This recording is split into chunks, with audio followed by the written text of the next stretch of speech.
and welcome everyone to DappRadar's Off the Blockchain, the podcast where three guys talk about all things Web3. We have the man who puts the cane into Kane, you bloody believe it.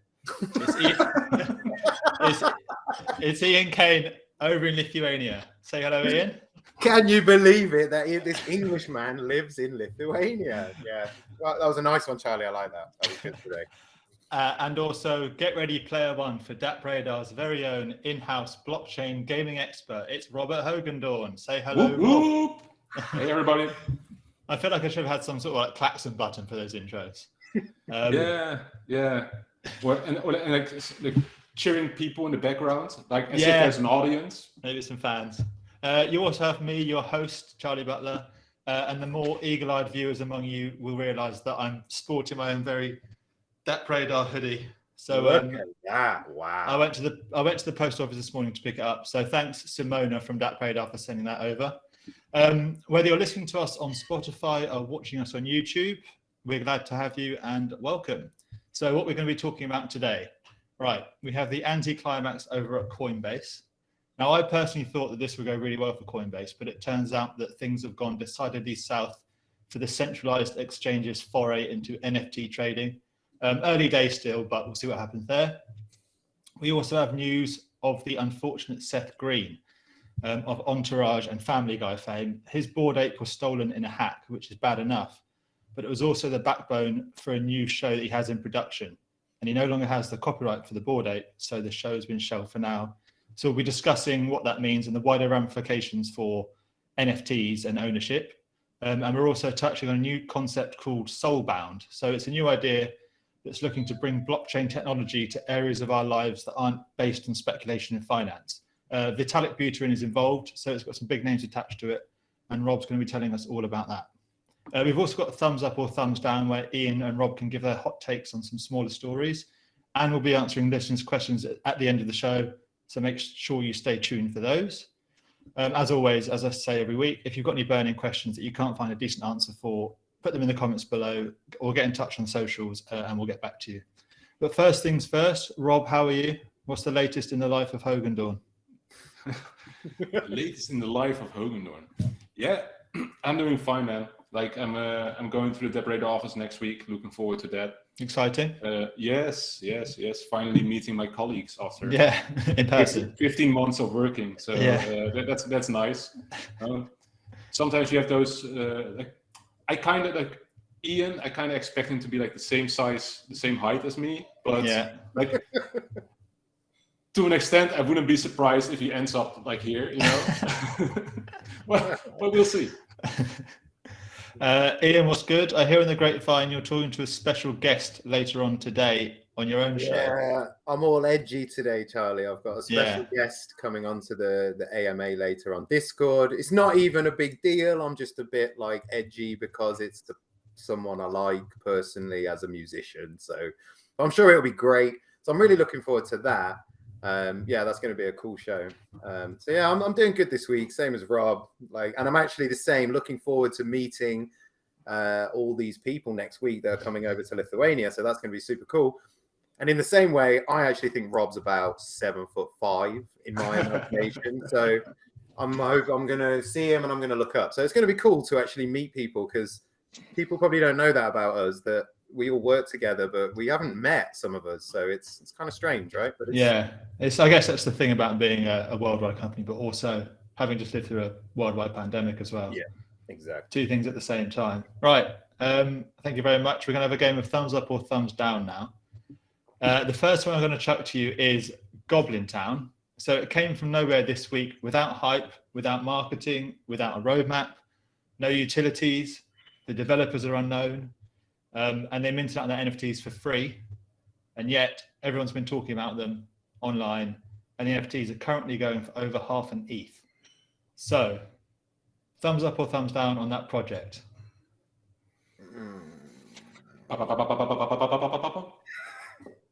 Oh, up from I'm going to give it a thumbs up as well. I quite like it. Yeah. I don't know. I like the artwork, but I'm curious as to how they got there. Like, I'm really curious. So, yeah, but I like the idea. It's good to see NFTs performing. It's good to see a collection coming. That's cool. Like what I honestly like about the whole process. Okay, free minting. First of all, I love that. I mean, I'm always too late. Yeah. if only.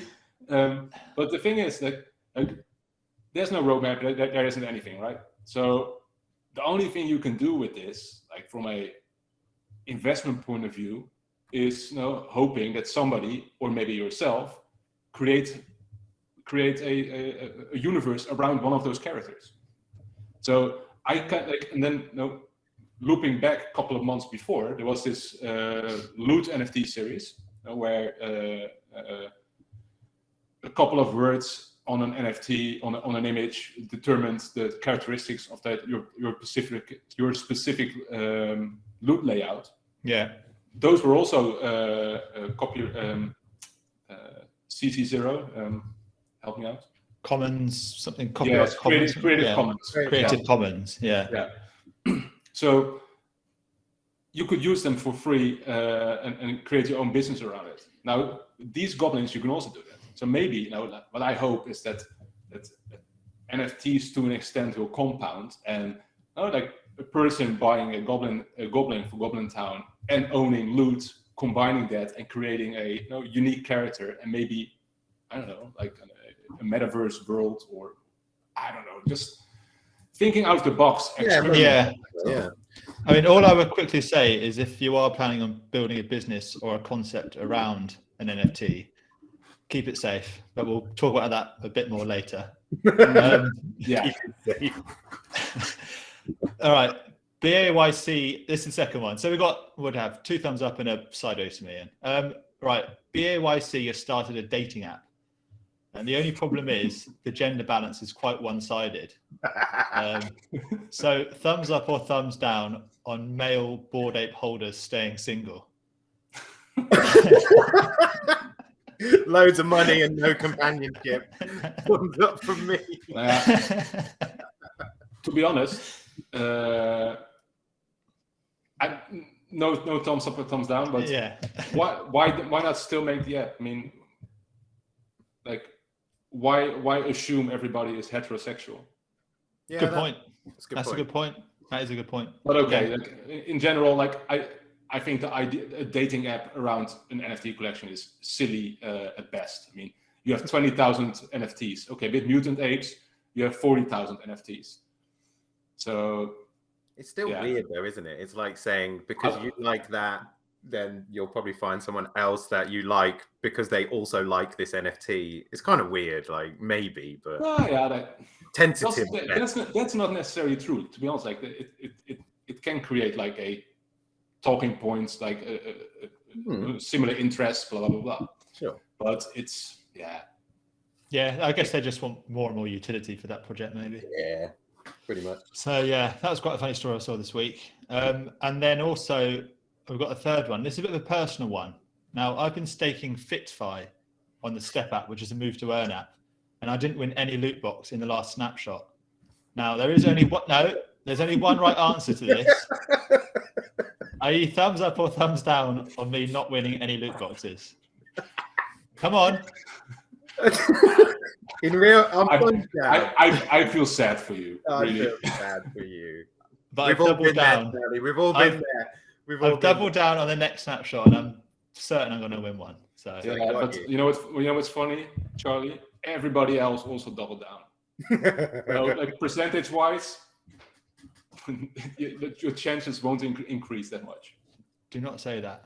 Hopefully, I'll get some good yield. I can smell some FOMO around here. Like,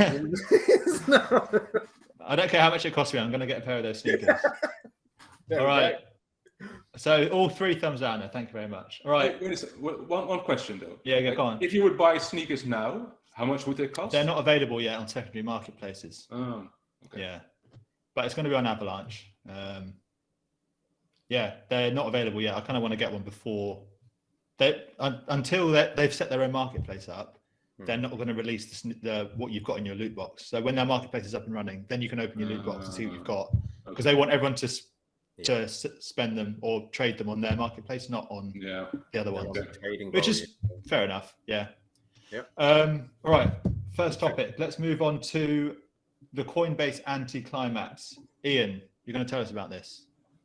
Poor Coinbase. Poor Coinbase. So the Coinbase NFT marketplace has been widely anticipated. You know, this is a central behemoth company with 10 million verified wallets, 2 million signups, more than 2 million people signed up, showed interest in, you know, being involved with this NFT marketplace on Coinbase. So the Coinbase NFT marketplace has launched and results are underwhelming to say the least. So some research that we did this week, OpenSea racked up 4.6 billion in NFT sales from 4 million transactions since April the 20th. Coinbase racked up 1.3 million from only 5,446 transactions. The difference is vast. We've got Coinbase making 1.3 million in volume, OpenSea making 4.6 billion in volume over the same time frame. So it's safe to say that it's been a little bit of an underwhelming entry into the world of NFTs for Coinbase. But there's a couple of reasons for this as well. Now, one reason that OpenSea's done so well lately is because of the Bored Ape Yacht Club Other Side land sale. If you look at the chart for volume, you come towards the end of April and the beginning of May, and you see huge spikes in volume for OpenSea, and this is trading of the other land. Yeah, look at that. It's crazy. And then it kind of dies back down again and it becomes static. The green line there is looks rare. And as you see, Coinbase is not even on the chart because the difference is so vast. So they're just like tucked down at the bottom there. So basically what's happened is Coinbase has come out and they've got a lot of the same NFT collections that you can also get on OpenSea, some blue chip, as we call them, collections. But the early days are not looking great. But there's not really a massive amount of need to panic for Coinbase, obviously because of the type of company that it is, but moreover because in the last couple of weeks, we've actually seen a bit of an uptick in sales. Now, this might be correlated, probably definitely is correlated to the decrease in the price of crypto. So the price of most NFTs are priced in crypto ETH usually. The price of ETH has come down, which can then mean the price of an NFT has come down. So people seem to be still buying, but these are like high value items. So if we look at what's selling, we see doodles, so a blue chip collection. We see tiny cats, which I wouldn't call a blue chip, and then refract and moonbirds. So we see some pretty good numbers of sales in those areas in the blue chip collections. So then something else, and this is a bit aside. So I guess the moral of that story is that Coinbase is doing okay and is starting to see an uptick in usage. But overall, it feels like the users of Coinbase not really ready for NFTs as such, but they are ready to try and get like the NFTs that they know about, like Bored Ape Yacht Club, CryptoPunks, other things like this. Now, I say they know about them, but I don't think they know very much about them. So I did a bit more digging, and what I found is that there's a couple of pages on the Coinbase NFT marketplace that are basically like feeding through the NFTs from Rarible and feeding through the NFTs from OpenSea. Now, the Rarible contract has racked up over 1,400 sales. It's actually, they're the most amount of sales have gone through that contract, but it's only gathered a very small amount of Ethereum because the items are very low value. So I was looking into like what's going on, like who's buying what here. You'll see Bored Ape Yacht Club 0.008 ETH. A Louis Vuitton one, a little bit fishy, right? And a Louis Vuitton one there for $15. Great, amazing. Now us three, we know this is bullshit. Or a very good deal. Either somebody pressed the wrong button and put a decimal place in by mistake, or many decimal places on the wrong side of the equation, or these are dodgy. So what's happening here that I can see is that you've got these like imitation NFTs, like the ones we showed. They do look real. They look legit. To the untrained eye, you might just think, oh, it's only $40. I'll just buy it. So, and they're selling. People are selling them. But even worse than that is, so I found a particular wallet, right?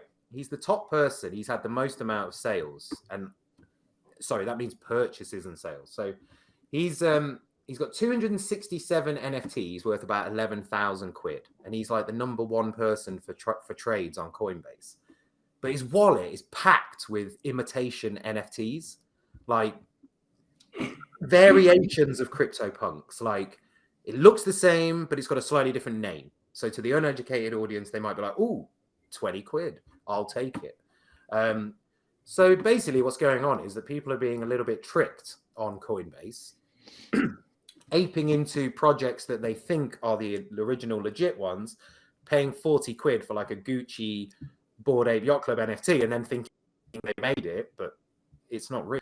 And then even worse, that same person is trying to flip items they purchased for like 0.008.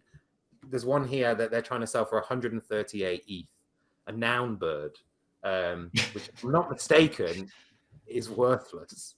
There's nouns, that's a collection, right? And there's moonbirds. And there's moonbirds, that's a collection. But this is like, oh, I can just imagine the thought process of a trader, like not a trader, an idiot basically, who comes in, they're like, oh, cool, click. I mean, if you've got 138 ETH, you're not buying a noun bird.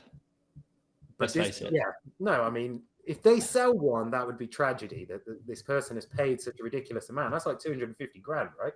For a fake. So interesting stuff on Coinbase, basically. That's not the whole premise of the story. Wherever you get new tech, you get bad actors, and they're here too. But they seem to be monopolizing on these bad, undereducated Coinbase users, like who don't really know. And perhaps they care. They pay 20 quid. Yeah, I think the thing is when you get burnt with one fake, it only takes one time to get burnt, then you know what to look for, and you do a bit more research, and it's just education, really, isn't it? That's it. It reminds me of like just my wife orders stuff from eBay. It costs her $1. When it arrives 3 weeks later, it is trash. Is she going to send it back? No. They got their $1, we got the trash. They end up winning. Feels like a similar situation here. It's $20. One scam. So anyway, Coinbase, interesting stuff, but are NFTs dying or dead, or is this dictating what the market looks like right now? No, it does not. Coinbase is suffering, but the NFT markets overall are not suffering. So Rob, what do you reckon about Coinbase launching as the bear market sort of rising? No, yeah, that's of course an issue. Like aside from the other sides, other deeds still. Like you can't say that NFTs have not taken a hit. Of course, NFTs taken a hit. Then launching a new product amidst by a company that thrives on crypto trading. Now the entire crypto market, so all those Coinbase users see crypto market plummeting, and then Coinbase wants them to spend more money on NFTs. So I can imagine that those users are like, okay, you know what, I will sit this out, and I will not touch those NFT collections for the time being. On top of that, like Ian points out, you have those smaller scam projects or derivatives or whatever you want to call them. I think that's also a problem in general on Rarible and also on OpenSea, by the way. That's lots of those tricky, scammy projects waiting to prey on innocent consumers. Like platforms like OpenSea, like Rarible, like that's right. Coinbase. They stuff like verification of projects that needs to be top priority. Yeah, and even more, like if the collection is anonymous, if the owners of the collection are anonymous, they don't KYC themselves, then also let that know. Like we've had it before, that projects that seemingly seem solid suddenly turn out to be dodgy to an extent, or their creators turn out to be dodgy with a bad reputation. That's also part of education. That's also part of something maybe marketplaces need to look at in order to educate their audience. And that's tricky, I know, but it is part of the. It's part of the process, isn't it? Yeah. No, I agree. But yeah, I think that as always with these sort of things, balancing security and openness and decentralization is such a tricky thing in this sector. But one area where security has definitely been lax is over with Seth Green and his unfortunate time with his Bored Ape number 8398, and it's actually called Fred, would you believe? Now, Seth bought Fred back in July 2021, and he owns, so that means he owns the intellectual property rights. As you were saying earlier, there's a thing called CC0, which is, what was it, Creative Commons, which means that if you own an NFT, you can use the image of it in your own creative work. So you can use the IP yourself. So he was going to launch this TV program called The White Horse Tavern, and it was based on Fred, Bored Ape number 8398. Now, days before this program was set to drop, Seth Green's wallet was hacked. 5 of his NFT, I think it was some NFTs were stolen, Fred being one of them. And then someone called Darkwing84 bought Fred for more than $200,000. So now Darkwing84 owns Fred. Because there's no laws around regulation or anything like this yet, sort of Seth Green has no real comeback. So it means that his TV shows had to be shelved, unfortunately. And a quote from Seth Green here was, "I bought the ape in July 2021 and have spent the last several months developing and exploiting the IP to make it into the star of this show." Then days before, his name is Fred, by the way, days before he's set to make his world debut, he's literally kidnapped. So Fred has been kidnapped. Seth Green can no longer use the IP, and his show's been cancelled, which is kind of, I'm not going to say funny, but it's a kind of amusing story until you think that there's hundreds of people who probably worked on this show. There's producers, there's directors, there's runners, there's camera people, there's probably animators. There's all these people that have probably put a lot of time and effort into the show, and to have it taken out from you because of a theft is actually a bit sad. But I just think it's mad that someone can steal your NFT and then you no longer have the rights to it because it's in someone else's wallet. So, but they are the rules. They're the rules of owning an NFT. Rob, what do you reckon? I know you've seen this story. Yeah. Now, first of all, like, just to talk about creative industry and working on products that don't air, that's something that happens all the time. Like, no matter whether you're working in TV, movies, or video games, like, things are being produced and get shelved. It's part of being in a business. So that's not something they will. Sure, they'll be sad about it, but that's not something that's part of. They still get paid. They still have a salary. So that's part of the job. What I find really, really, really shocking here is, so you're Mr. Seth Green, the son of Dr. Evil.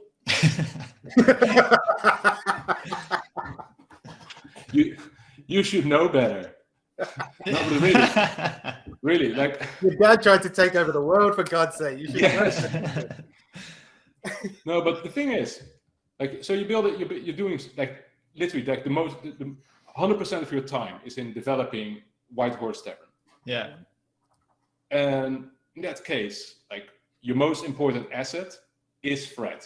Yeah. And for some reason, you keep it in your hot wallet, which everyone can access, which you use to connect to airdrops and whatever type of things he dives in. But it's such a stupid move. Like, so you spent how many dollars did he pay for Fred? It doesn't say how much he bought Fred for, but it was last year. Last July. It was let's say he paid $50,000. He didn't pay the top price. I don't know. Yeah.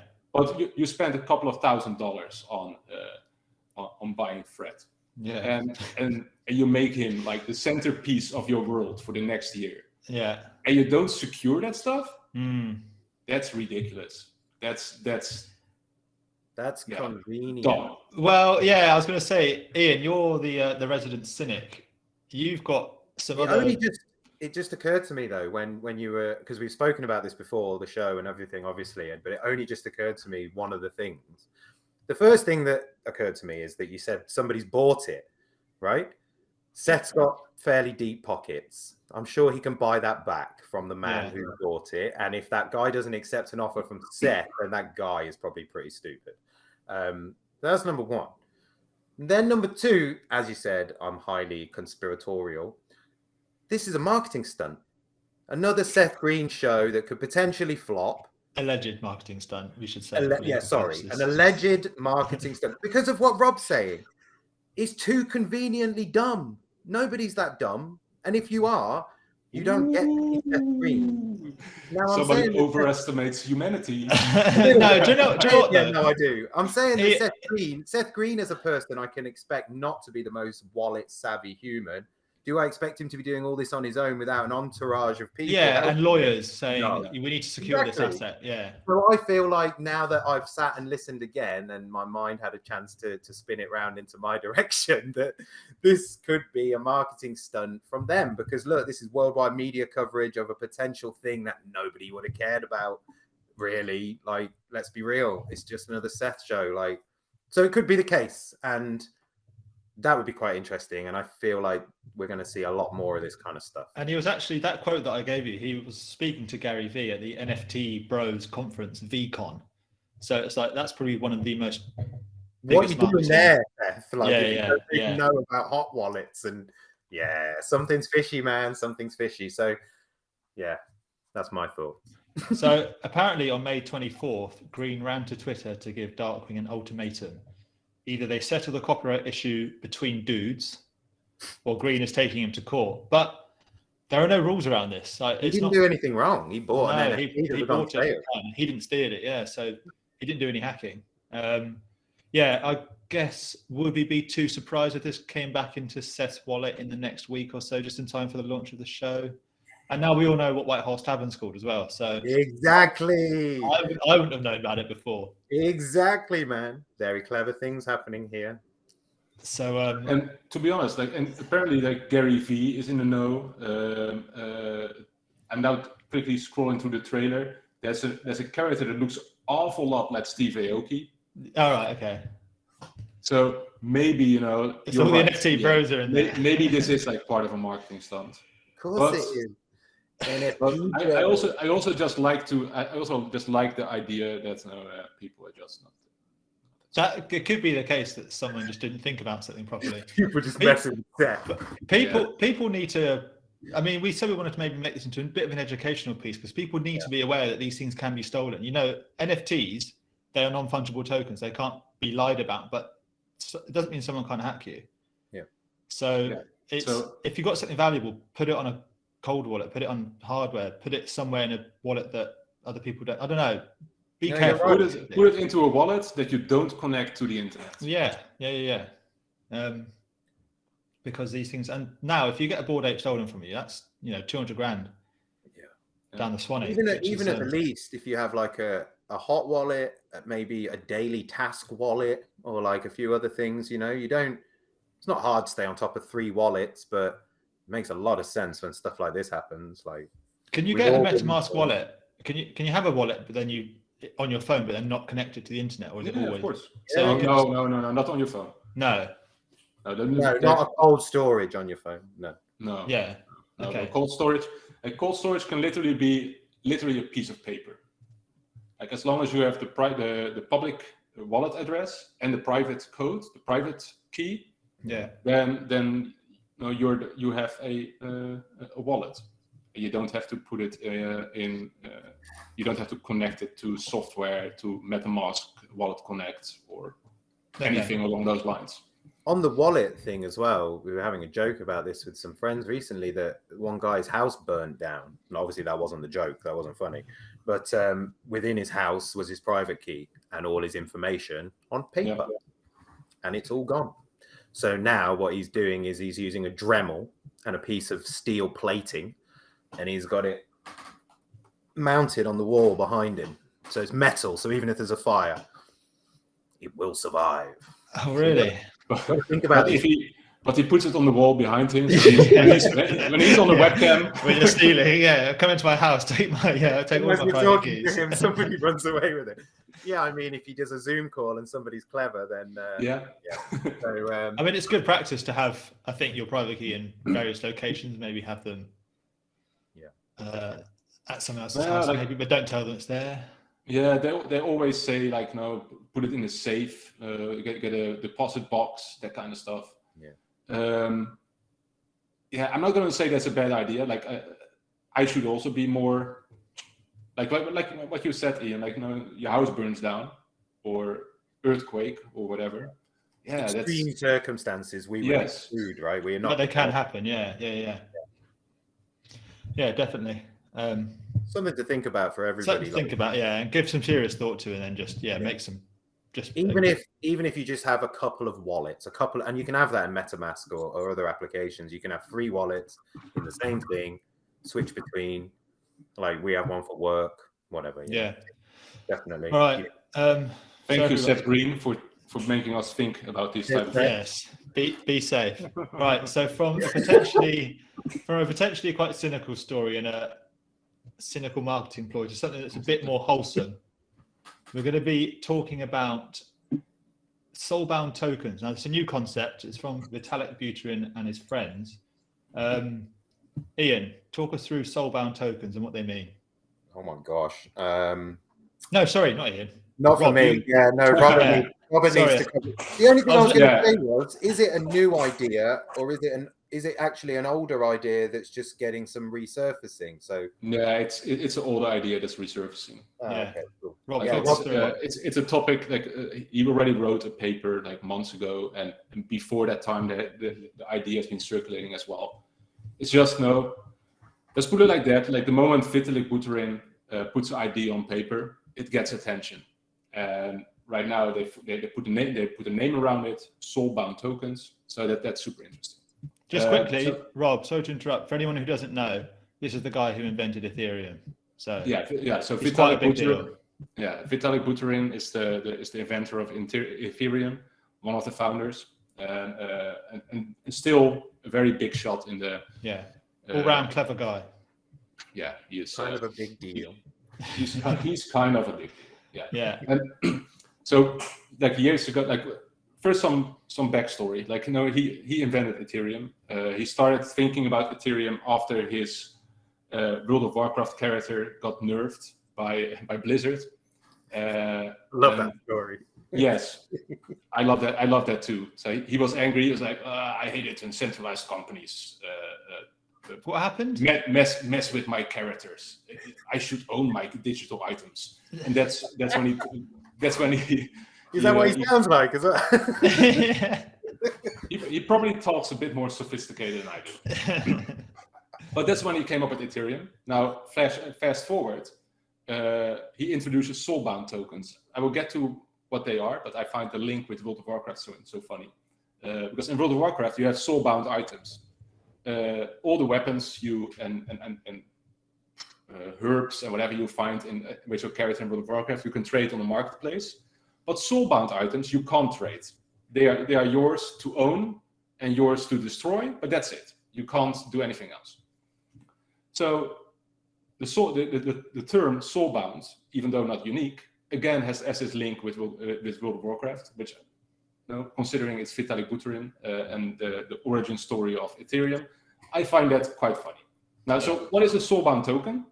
It's a token that connects your Web3 presence with something of with let's say traditional trust networks.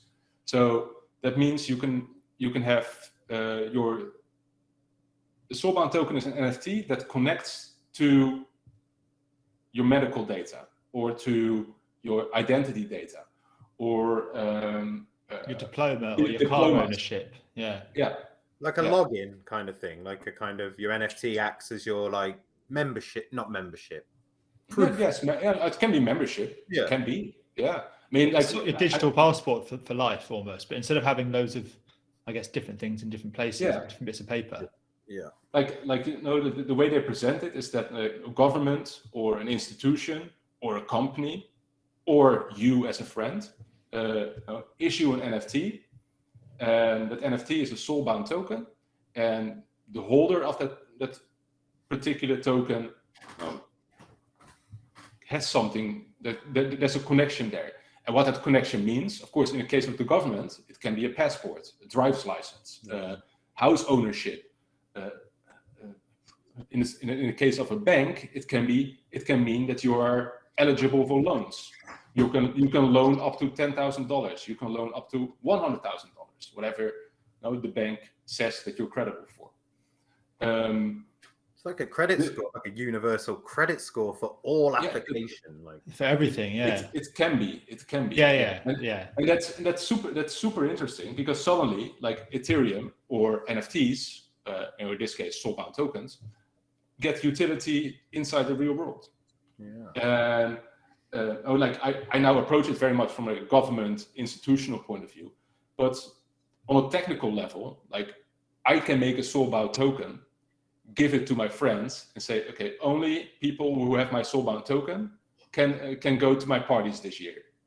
And, I'm not your friend. Yes, but digital paring of your friends. Yeah, or you can make or DappRadar. We're going to introduce contribute to earn.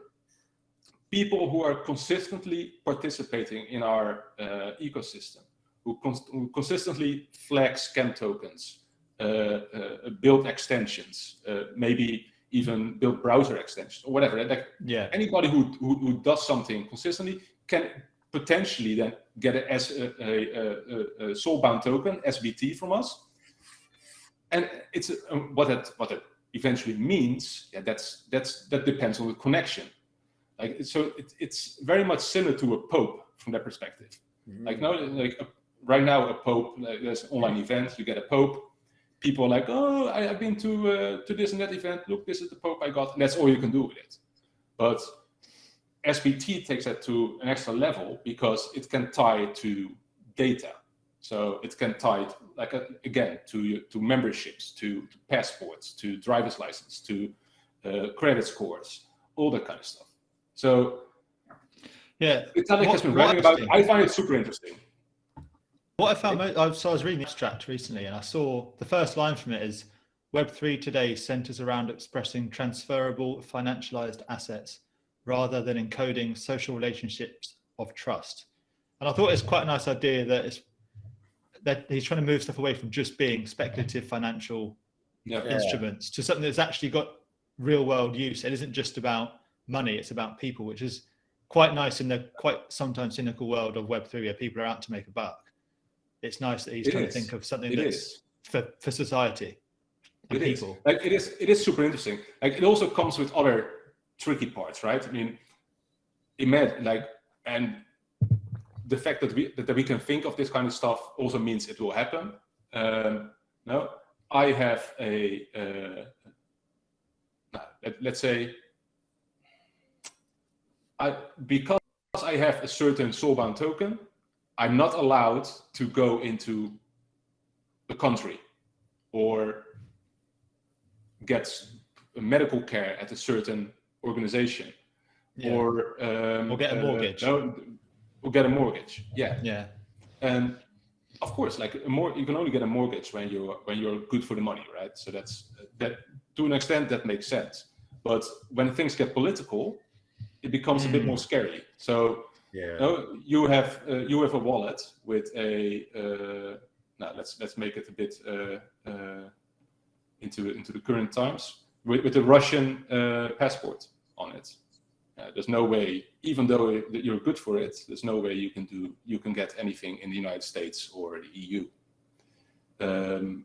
If you a bit more scary, if you participated, if you are Iranian and you've participated in an event, let's say you have a Pope of an event organized by Israeli organizers, then the Iranian government can say, okay, mate, you are in trouble now because you worked with a country we don't legitimize. So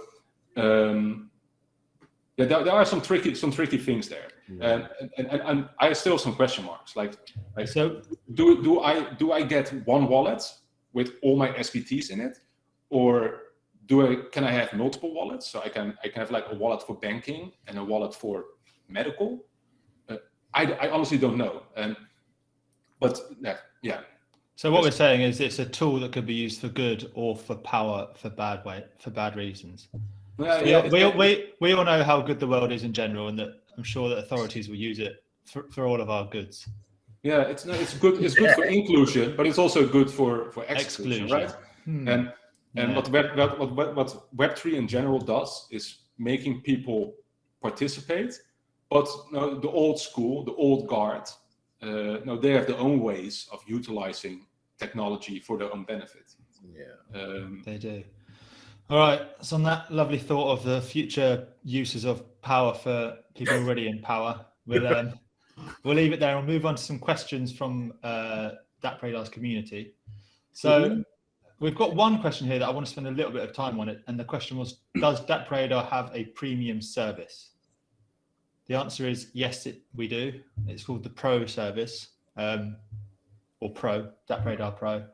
Robert, or actually, John, Ian, talk us through a bit about Pro. I'm like, Ian, top Pro, no, top Pro. Pro is really great. I'm keeping you on your toes, guys. No, okay, so DappRadar Pro is our version that's of enough. Okay, go ahead. It's a premium feature that can be fundamentally you hold radar tokens to unlock DappRadar Pro. So at today's value, to unlock DappRadar Pro will cost you about $45. Pretty good. If you 5,000 radar tokens. 5,000 radar tokens, about $45. That will unlock DappRadar Pro. So if you imagine what else you could spend $45, and that's not a month, that's forever. Like you've unlocked it, it's done. And those tokens obviously may accumulate value over time. Just compare it to some other things you could spend 45 quid on: gym membership, 45 quid a month, dinner for two. Obviously your wife would like you. But it's a good value thing. But what does it give you? So it's not a subscription. Like I say, you're basically hodling radar. So you become part of the radar community. We also have single token staking coming, and we have token staking on Sushi. So you can gain more radar through pretty juicy APYs on Sushi. But what it unlocks on DappRadar is access to premium content. We've been putting a lot of effort lately into writing specific content for our pro users. So in-depth guides. You're getting more than what the regular reader is getting, basically. You're getting it faster and you're getting more of it. What else do you get with DappRadar Pro? You can get access to different filters on the website as well. So the data basically becomes more useful for you. And what we're in the process of doing this year is actually building out the features for Pro. So we've got, as Charlie mentioned a minute ago, contribute to earn and other things that are going to come in and make this a fuller picture, really. But at the moment, it's about content, staking, supporting DappRadar, and all for a good value of $45. So yeah. Sure. Also worth mentioning, by the way, Pro alerts coming up. Yes, that's an interesting one. So if you are like into NFTs or DeFi or trading your tokens and all that kind of stuff, you are actively participating in Web3. Then setting an alert telling you price has gone up, price has gone down, floor price has been hit, all that kind of stuff. Then Pro alerts will help you a lot to stay in the know of this within this complicated web of. And I know that I'm obviously slightly biased, but seeing what Nick Rennie and his team are doing every week is they're building so quickly, and there's so much coming that's on the roadmap. So go and check out our community call number 2 as well. It's on YouTube. We've got a piece about it on the blog.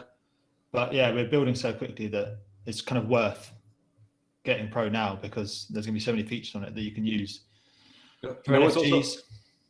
Go on. No, it's also interesting. Like, you have the DappRadar Pro. You have those 5,000 tokens. You can hold them in your wallet, and you unlock Pro. Soon we will launch single token staking. You can stake those tokens on Ethereum, and later on claim your yield or harvest, or whatever you want to call it, on another blockchain. So, and that's honestly super brilliant. Like that's crazy. Like to stake something on one chain, claim the rewards on another. Yeah, I think we're one of the few people doing it. It's almost like making money like on a different chain. It's pretty crazy, I find it honestly super cool. And what's even best is that we will not have a preference for any of the chains. So they all will have the same APR, the same interest rate, so to say, on the tokens, no matter whether you are on Polygon, BNB chain, or Ethereum. So DappRadar is chain agnostic, as we say. Right, and on that lovely note, I'm going to say goodbye. I'll let you two say goodbye for yourselves. Bye. Goodbye, everyone. Cheers, guys. Thanks for tuning in.